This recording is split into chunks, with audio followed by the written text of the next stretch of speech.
तो हम सबको भक्ति बिना प्रयोजन की करनी चाहिए। प्रयोजन लेकर के अगर भक्ति की जाती है तो उस भक्ति से भगवान देते भी हैं, यही संकोच हो जाता है। जैसे आप किसी से मांगे तो देने वाला देगा, लेकिन थोड़ा संकोच होगा उसे, और बिना मांगे ही वो दे पूर्वक देगा और ज्यादा से ज्यादा देगा, क्योंकि मांगा नहीं ना, संकोच में नहीं डाला, इसलिए वो चाहेगा कि भैया हमसे जितना बन पड़ेगा उतना हम देंगे और ज्यादा ही देंगे। लेकिन मांग दिया और उसके पास उतना नहीं हुआ तो संकोच आएगा उसे कि क्या करें, मांग दिया अब देना पड़ेगा, चलो देंगे, किसी तरह देंगे, मांग दिया। भगवान के पास तो सब कुछ है, लेकिन फिर भी हमें भगवान से भी मांगना नहीं चाहिए। और यदि मांगना है तो केवल भक्ति मांगनी चाहिए, संपत्ति नहीं मांगनी चाहिए। क्या मांगनी चाहिए? भक्ति। जिसके पास भक्ति है ये समझ लेना उसके पास भगवान ने अपने आप ही संपत्ति दे दी, उसको अपने आप दे दी। इसलिए तुम लोग कहते हो कि महाराज जी बड़े बड़े मठों में बहुत संपत्ति है, ये मांगी नहीं गई है और ये किसी व्यक्ति की नहीं है, भगवान की है। इसलिए भगवान अपना भंडार खुद भर रहे हैं, इसमें सोचने की आवश्यकता नहीं है। बस इतना ध्यान देना है कि हम भगवान की संपत्ति का सदुपयोग करें, दुरुपयोग ना करें, इतना ध्यान रखना है। ऐसे ही आपकी जो निजी संपत्ति घर की है, पुरखों ने जो दी है, उसे भी आप भगवान की समझें और उसका सदुपयोग करें, दुरुपयोग ना करें। इसलिए श्रीमद् भगवत गीता में बिना प्रयोजन की भक्ति का बड़ा महत्व है। बिना किसी प्रयोजन की भक्ति भगवान कृष्ण कहते हैं जो करता है मैं उसका योगक्षेम भाव करता हूं, संपूर्ण योगक्षेम। अनन्याश्चिन्तयन्तो माम ये जनः पर्युपासते तेषां नित्याभियुक्तानां योगक्षेमं वहाम्यहम्। बिना किसी प्रयोजन के यदि आपने भक्ति की और भगवान के पास पहुंच करके प्रार्थना की बिना किसी प्रयोजन की, तो भगवान कहते हैं बस मैंने तुम्हें स्वीकार कर लिया, अब तुम्हें कुछ नहीं करना है, मैं ही तुम्हारा सब कुछ करूंगा। बोलो कितनी बढ़िया बात है। तो हम क्यों भगवान को संकोच में डालें और क्यों भगवान से मांगे? हमें भगवान के पास जाना है और केवल भगवान से भगवान की भक्ति मांगना है और कुछ नहीं मांगना है। इसलिए अर्थ न धर्म न काम रुचि, गति न चाहूं निर्वाण, जन्म जन्म रति राम पद, यही वरदान नया। रति राम का अर्थ है भक्ति। रति राम का अर्थ क्या है? भक्ति। भरत जी ने भक्ति मांगी, जन्म जन्म रति राम पद, तो रति राम पद का अर्थ ही भक्ति है। भक्ति मांगी उन्होंने। एक बड़ा सुंदर भाव है आपके परिवार से जुड़ा हुआ कि जहां पर सुमति है निश्चित रूप से वो भक्ति प्राप्त करने का अधिकारी हो गया। अगर सुमति नहीं है तो याद रखो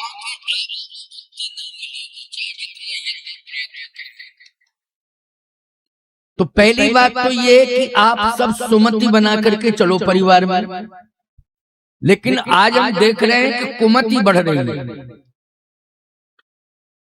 अच्छा, हनुमान चालीसा में कितना बढ़िया संकेत है, कुमति निवार सुमति के संगी। इसका मतलब ये कि हनुमान जी अगर साथ देते हैं तो जहां सुमति होती है वहीं साथ देते हैं।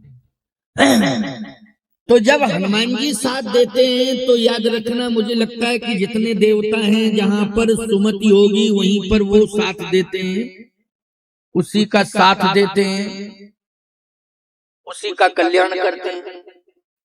जहां कुमति होती है तो चाहे जितना मंदिरों में जाते रहो, चाहे जितनी प्रार्थनाएं करते रहो, लेकिन अगर सुमति तुम्हारे परिवार में नहीं है, तुम बना करके नहीं चल रहे हो, तो कुछ भी नहीं मिलेगा।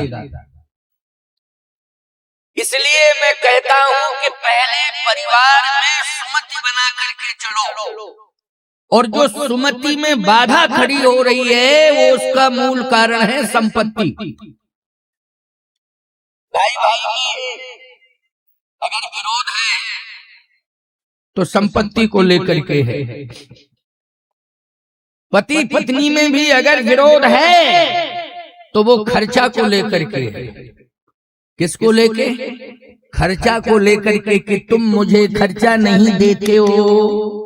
काहे के तुम पति जब हमें खर्चा ही नहीं देते हो। एक बात बताओ, पति का जो है वो पत्नी का है, पत्नी का जो है वो पति का है, इसमें किस प्रकार का मतभेद? खर्चा मांगना ही, पत्नी अपने अधिकार को खो रही है अगर पति से खर्चा मांग रही है। बोलो, अधिकार खो रही है कि नहीं खो रही है? सब कुछ तो पति का पत्नी के पास है और पत्नी का पति के पास है, फिर संपत्ति बीच में कहां से आ गई? इसका मतलब यह है कि तुम एक्स्ट्रा खर्चा मांगती हो तो पति पूछता जरूरत क्या है, बस यही खटर-पटर। नहीं नहीं नहीं, मितव्यता बरतना। क्या बरतना है? मितव्यता। अगर मितव्यता जीवन में आ जाएगी तो जो संपत्ति है, लक्ष्मी है, उसका सम्मान होता है, सम्मान होगा उसका। और यदि अपव्ययी जीवन हो गया तो लक्ष्मी का अपमान हो गया, याद रखना। इसलिए लक्ष्मी जी का सम्मान उस घर में होता है जिस घर में मितव्यता होती है। मितव्ययी बनो, अपव्ययी नहीं। दुरुपयोग नहीं करना है संपत्ति का। दुरुपयोग तो किसी भी वस्तु का नहीं करना चाहिए, समय का भी दुरुपयोग नहीं करना चाहिए, समय का भी सदुपयोग करना चाहिए। शक्ति का भी दुरुपयोग नहीं करना चाहिए, शक्ति का भी सदुपयोग करना चाहिए। समय का भी दुरुपयोग नहीं करना चाहिए, समय का सदुपयोग करना चाहिए। और संपत्ति का भी दुरुपयोग नहीं करना चाहिए, संपत्ति का भी सदुपयोग करना चाहिए। समय, शक्ति, संपत्ति, इन तीनों का सदुपयोग करना चाहिए। जो समय, शक्ति, संपत्ति, इन तीनों का सदुपयोग करता है, याद रखना, उसके घर में सदा संपत्ति रहती है और समय कभी खराब नहीं होता है, और शक्ति से वो सदा सामर्थ्यवान बना रहता है। फिर उसका कोई कुछ बिगाड़ नहीं सकता है। स्वयं में ताकत उसके पास रहती है, उसके घर में रहती है। तीन का सदुपयोग, यही है राम का चरित्र, यही है भगवान कृष्ण का चरित्र, यही है हनुमान जी का चरित्र। शक्ति, समय, शक्ति, संपत्ति, इन तीनों का सदुपयोग किया है। अब एक बड़ा सुंदर उदाहरण है। श्री राम जी ने जैसे ही जन्म लिया तो जन्म के बाद उन्होंने समय का सदुपयोग किया। क्या? गुरु ग्रह गया पढ़न रघुराई। गुरुदेव के यहाँ पढ़ने जा रहे हैं। बोलो, गुरु के पास आप पहुंचेंगे तो समय का सदुपयोग होगा कि दुरुपयोग होगा? सदुपयोग होगा। गुरुदेव के पास जा रहे हैं। भगवान राम ने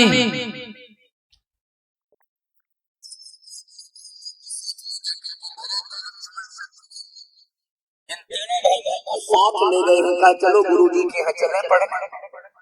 जबकि भगवान राम को क्या पढ़ना है?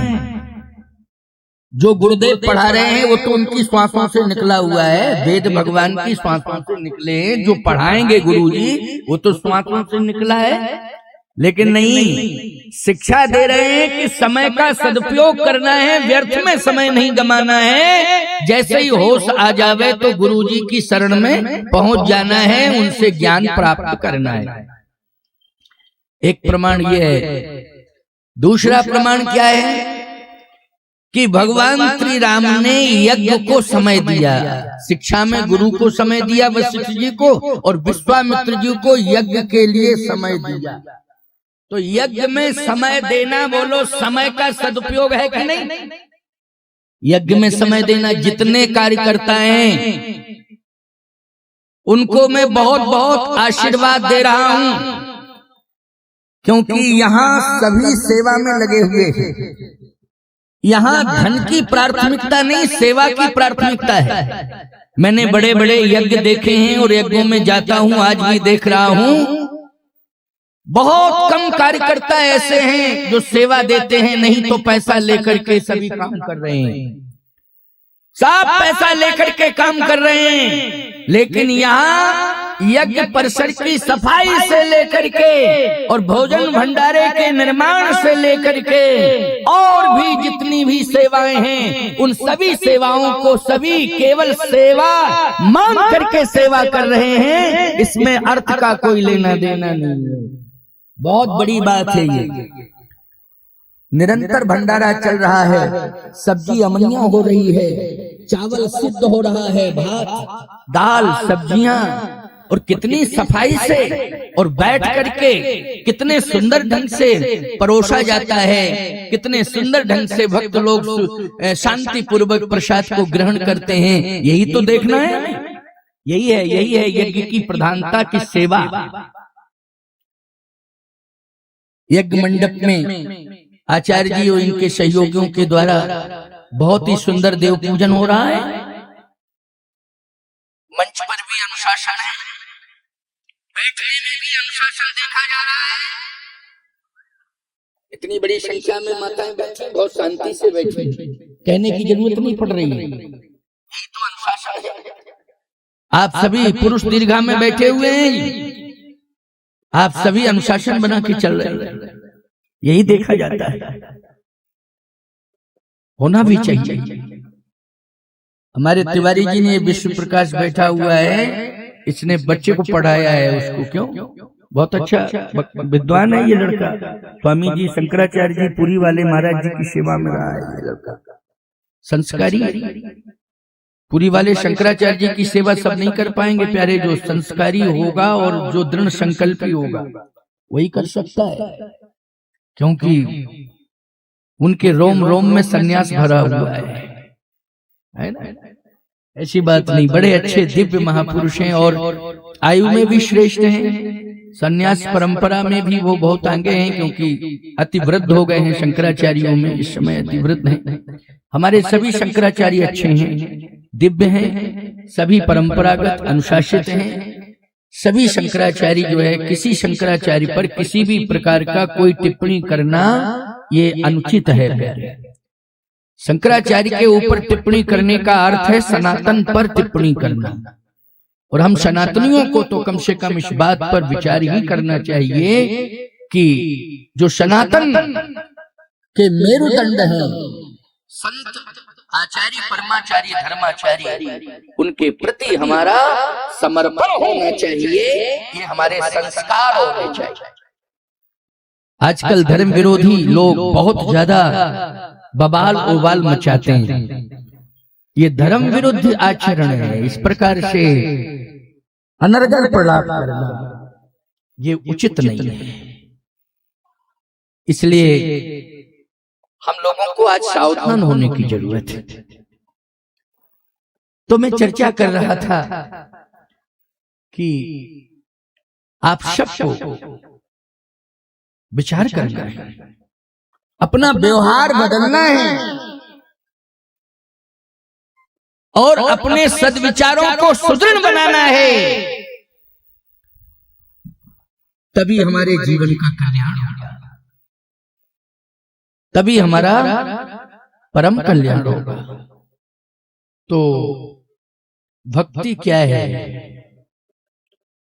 भक्ति है राम चरणार बिंदों में हमारी रति हो, यही भक्ति है। भक्ति के बहुत से लक्षण हैं, लेकिन इस भक्ति को आप सहज रूप से कर सकते हो। अच्छा, इस भक्ति की जो महिमा बताई है भरत जी ने बताई, और भरत जी जैसा न कोई संत है, भरत जी जैसा न कोई साधक है, भरत जी जैसा कोई तपस्वी भी नहीं।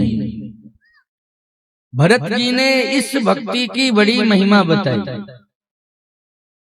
अर्थ न धर्म न काम रुचि, गति न चहो निरवान, जन्म जन्म रति राम पद, यह वरदान नयान। राम चरणारविंदों में यदि आपका प्रेम है तो आपको अर्थ भी मिल जाएगा, धर्म भी मिल जाएगा, काम भी मिल जाएगा, मोक्ष भी मिल जाएगा। इसका अर्थ और है एक ही साधे सब सधें, सब साधें सब जाएं। यानी एक आपने पकड़ लिया तो सब आ जाएंगे। तो राम चरणारविंदों में आपको प्रेम करना है। जहां राम चरणारविंदों में प्रेम हो जाएगा, याद रखना उसका पलड़ा तो राम से भी भारी हो जाएगा। इसका भी प्रमाण दे रहा हूं। भरत जी ने जब गुरुदेव जी से ये पूछा, गुरुदेव मानी वशिष्ठ जी से पूछा, बड़ी अच्छी कथा है कि आपके रहते हुए इतनी बड़ी घटना कैसे घट गई। घटना क्या है? श्री राम जी का वनवास और चक्रवर्ती सम्राट का महाप्रयाण। आप चाहते तो राम जी को, प्रभु राम को रोक सकते थे और अयोध्या के सम्राट चक्रवर्ती महाराज दशरथ के प्राण को बचा सकते थे, लेकिन आपके आंखों के सामने ये हुआ तो मैं समझ नहीं पा रहा हूं ऐसा क्यों हुआ है। तो वशिष्ठ जी ने एक ही बात कही, सुनहु भरत भावी प्रबल, बिलख कहूं मुनिनाथ, हानि लाभ जीवन मरण, जस यप जस विधि हाथ। ये सब राम के हाथ में है। तो जब राम के हाथ में है तो भरत फिर में क्या करता? तो भरत जी ने कहा, क्या प्रभु राम की इच्छा थी कि पिताजी के प्राण जावे और हम बन जावे, और पिताजी के प्राण जावे? ये क्या प्रभु राम की ही इच्छा थी? वशिष्ठ जी ने कहा, भरत पिताजी के प्राण गए हैं, इसका रहस्योद्घाटन तो तुम्हारे पिताजी ने ही कर दिया है, इसलिए इसमें शंका करने की आवश्यकता नहीं। जैसे कोई व्यक्ति मर रहा है और मरने के पहले अपना बयान दे रहा है तो मृत पूर्व बयान प्रमाणित माना जाता है ना? क्यों भाई, मरने वाला जब खुद ही मरने के पहले बोल रहा है तो फिर उसमें शंका करने की कोई आवश्यकता नहीं है। तो भरत जी ने कहा कि मेरे पिताजी ने मरने के पहले क्या बयान दिया था? वशिष्ठ जी बोले, वो तुम्हारी माता जी ने सुना है। अगर तुम अपनी जन्म देने वाली माँ से बात नहीं करते हो तो तुम्हारी बड़ी माँ जो कौशल्या माँ है, बड़ी माँ, उनसे पूछो कि मरने के पहले मरने का कारण क्या बताया। ये गुरु चेले में बातचीत हो रही है और बड़ी महत्वपूर्ण बात है, इसको ध्यान से सुनना। रामायण का ही प्रसंग है, रामचरितमानस का। भरत जी ने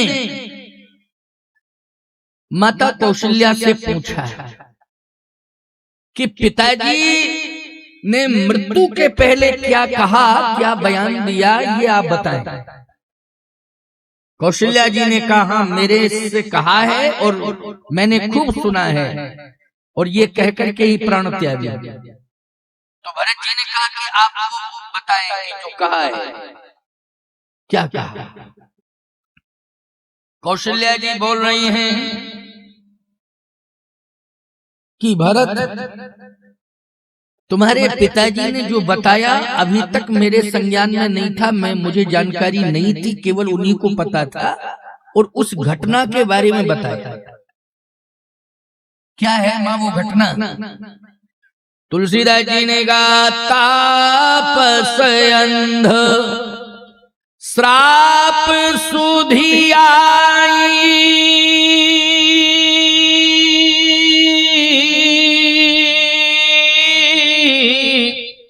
ओ कौशल्य ही सब कथा सुनाई। मरने के पहले उन्होंने श्रवण के पद की बात कही और श्रवण के माता पिता ने जो श्राप दिया है उसकी बात बताई कि कौशल्या आज मुझे श्रवण की लाश दिखाई दे रही है। श्रवण के माता पिता मेरे पास बैठे हैं, रो रहे हैं, माथा पटक रहे हैं और कह रहे हैं कि दशरथ जैसे पुत्र के वियोग में तड़प तड़प करके मैं प्राण त्याग रहा हूं, वैसे ही तुम भी पुत्र के वियोग में तड़प तड़प करके प्राण त्यागोगे और तुम्हें त्यागना पड़ेगा।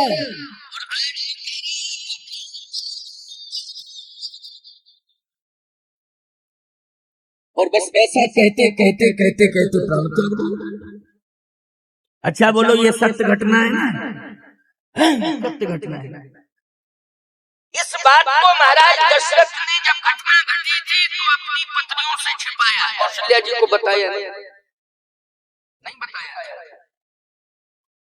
और जिस समय ये घटना घटी थी उस समय महाराज के साथ कोई था भी नहीं। कैसे थे? अकेले थे, कोई नहीं था साथ में। अगर साथ में होता तो बोलो सुमंत जी होते और मंत्री होते तो वो बताते, कोई नहीं था। इसका मतलब ये है कि कहीं ना कहीं दशरथ जी यदि अकेले गए हैं सरजू के तट पर और अकेले जाकर के उन्होंने धोखे से ही श्रवण के बाण मार दिया, पशु समझ करके, मृग समझ करके, तो सीधी सी बात यह है कि दशरथ जी की मति ले गई है। दशरथ जी को कौन ले गई है? मति। क्योंकि राजा कभी अकेला नहीं चलता है, उसके साथ सेना होती है, उसके साथ मंत्री होते हैं, सचिव होते हैं। लेकिन यदि दशरथ जी अकेले गए हैं तो निश्चित रूप से उनकी मति ले गई। एक कथा आपने सुनी होगी, दशरथ जी राम जन्म के कारण बन गए। राम का जन्म हुआ है तो माध्यम कौन बने हैं? दशरथ जी। बोलो बने हैं कि नहीं? अच्छा एक बात आपको बतावें, रावण जो पैदा हुआ है वो माध्यम कौन बना? भाई राम पैदा हुए हैं, राम प्रकट हुए हैं तो माध्यम बन गए दशरथ जी। लेकिन रावण पैदा हुआ तो माध्यम कौन बना? प्रतापभान। यही रावण बन गया अगले जन्म में। प्रतापभान भी विंध्याचल में सचिवों के साथ, मंत्रियों के साथ, सेना के साथ गया, लेकिन जिस समय शिकार के पीछे भागा तो उसने सबको रोक दिया कि कोई मेरे साथ नहीं जाएगा, मैं अकेले जाऊंगा। इसका मतलब है कि उसकी मति ले जा रही। प्रतापभान के साथ में सेना गई थी विंध्याचल में और सचिव मंत्री भी गए थे, लेकिन सबको रोक दिया उसने। जब भागा शिकार के पीछे तो सबको रोक दिया कि कोई नहीं जाएगा मेरे साथ में, मैं अकेला पीछा करूंगा। अब राजा आदेश देगा तो हिम्मत पड़ेगी किसी की कि तर्क वितर्क कर ले कोई कि नहीं नहीं सर रुकिए रुकिए, ऐसा नहीं होगा, मैं आपको नहीं जाने दूंगा, अकेले नहीं जाने दूंगा।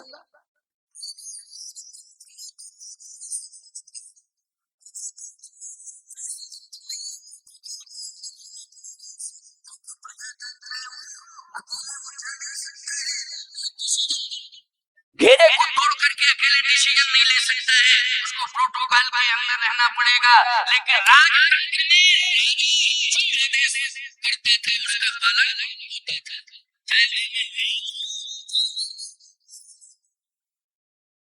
इसलिए सचिव वैद्य गुरु तीन जो प्रिय बोले भय, आस राज धर्म तन तीन कर होत बे गई ना।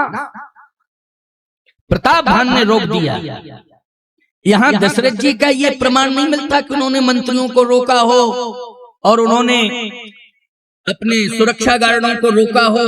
यहाँ तो ये प्रमाण है कि अकेले ही गए। जैसे दो घटना के बारे में वर्णन आता है, जब श्रवण कुमार का वध हुआ उस समय महाराज शिकार के लिए अकेले गए, और जब राम जी का जन्म होना था तब गुरु जी के पास अकेले गए। उस समय भी किसी को साथ नहीं ले गए। जब राम का जन्म होना है उसके पहले अकेले गए गुरु जी के पास। एक बार भूपति मन माही, ओ भई गलानी मोरे सुतना ही, तो गुरु ग्रह गए तुरत मही पाला, और चरण लागी करी विनय विशाला। अकेले गए हैं और अकेले गए हैं, गिलानी को लेकर के गए हैं, लेकिन वरदान क्या मिला कि राम आएंगे, पुत्र होगा पुत्र होगा पुत्र होगा। अकेले गए हैं, गिलानी को लेकर के गए हैं। अच्छा, गिलानी को लेके गए तो वशिष्ठ जी ने क्या आशीर्वाद दिया? धर्म धीर हुई है सुतचारी, त्रिभुवन विदित भगत भय हारी, चिंता छोड़ो अवश्य ही पुत्र होंगे, अवश्य ही होंगे। गिलानी लेकर के गए थे, लेकिन जब श्रवण का वध हुआ तो गिलानी लेकर के लौटे हैं, और इसी वध में श्राप के साथ राम जी के जन्म का वरदान भी मिल गया। इसी श्राप के साथ में वरदान मिला। अब कैसे मिला वरदान सुनो। दशरथ जी का ज्योतिष बताता है कि संतान नहीं होगी। दशरथ का ज्योतिष क्या बता रहा है? भाग्य, कि संतान नहीं होगी, यानी पुरुषार्थ तुम्हारा काम नहीं आएगा, लेकिन तुम्हारा राज्य चलेगा, भगवान की कृपा से चलेगा। इसलिए भगवान ही पुत्र बन के आए। राज्य तो चलेगा, तुम्हारा वंश नाश नहीं होगा, लेकिन भगवान की कृपा चलाएगी, पुरुषार्थ नहीं चलाएगा। इसलिए दशरथ एक ऐसे राजा हुए हैं कि जिनके पुरुषार्थ से कोई अयोध्या का राजा नहीं मिला है, कोई उत्तराधिकारी नहीं मिला है, कृपा से मिला है उत्तराधिकारी। बोलो किससे मिला है? कृपा से। और किसकी कृपा से मिला है? यज्ञ की कृपा से मिला है, गुरुदेव के आशीर्वाद से मिला है। नहीं तो पुरुषार्थ से उत्तराधिकारी मिलता है राज्य को, लेकिन नहीं, उनका भाग्य ज्योतिष ये सिद्ध कर रहा था कि तुम्हारे भाग्य में संतान है ही नहीं। इसलिए 3-3 विवाह करा लिए। कहाँ हुआ? अच्छा एक बात बताओ, 1 विवाह 2 विवाह 3 विवाह लगातार विवाह कराता व्यक्ति तो क्यों कराता है? उस समय मेडिसिन में विकल्प तो नहीं था, आजकल जैसे कर देते हैं विकल्प, पता नहीं क्या क्या सिस्टम बना रखा है, मैं कह भी नहीं पाता हूँ और मुझे जानकारी भी नहीं रखना है, लेकिन सुनता रहता हूँ कि डॉक्टरों ने आजकल भले अच्छे विकल्प बना दिए हैं, ऐसा विकल्प सेट कर दिया है कि आज बंध्या कहने की जरूरत नहीं किसी को। क्यों भाई? जबकि लिखा है बांझ की जान प्रसव के पीड़ा। बोलो भाई, रामायण में लिखा है कि नहीं? अब तुलसीदास जी बैठे बैठे रो रहे हैं, क्यों लिखी है चौपाई में? मुझे ये पता ही नहीं था कि डॉक्टर लोग ऐसा इंतजाम कर देंगे। बांझ की जान प्रसव को पीड़ा लिखा, लेकिन क्या बताएं, ये चमत्कार हो गया है। मेडिसिन, डॉक्टर और ये प्रयास, ये वैज्ञानिक, ये व्यवस्थाएं कहां कहां ले जा रही हैं, कितना प्रयास हो रहा है। लेकिन सत्य तो यह है कि हमारा भाग्य बिगड़ना नहीं चाहिए। हमें जबरदस्ती जो है वृक्ष में हरितमा नहीं लाना चाहिए। जड़ से ही संबंध है हरितमा का। बोलो, क्योंकि ऊपर से पानी छोड़ते रहो, जड़ कमजोर है तो तुम्हारा खानदान पूरा दुनिया से चला जाएगा, लेकिन पेड़ के पत्तों में हरितमा नहीं आएगी। बोलो आएगी क्या? क्यों? जब तक जड़ से उसे संबल नहीं मिलेगा, जल से उसे शीतल नहीं मिलेगा, जल से ऊर्जा नहीं मिलेगी, जल से शीतलता नहीं मिलेगी, तब तक पत्तों में डालियों में शक्ति आएगी नहीं, हर इतना रह नहीं सकती, चाहे गांव भर के लोग पानी डालते रहे। क्योंकि पेड़ काटते पल्लव सिंचा, ओ मीन जियत नित बारी उलीचा। वो माली मूर्ख माना जाता है जो जड़ को काटने के बाद पत्तों को सींचता रहता है। जड़ काट डाली लेकिन पत्तों को सींच रहा है, वो मूर्ख माली है और प्रकृति के विरुद्ध है। बोलो, प्रकृति के विरुद्ध व्यवहार है कि नहीं? इसलिए हमें अपनी जड़ों को कमजोर नहीं करना चाहिए। जो हमारे पुरखों की जड़ें हैं, हमारे वंश की जड़ें हैं, उनको हमें कमजोर नहीं करना चाहिए कि हम अपनी संतान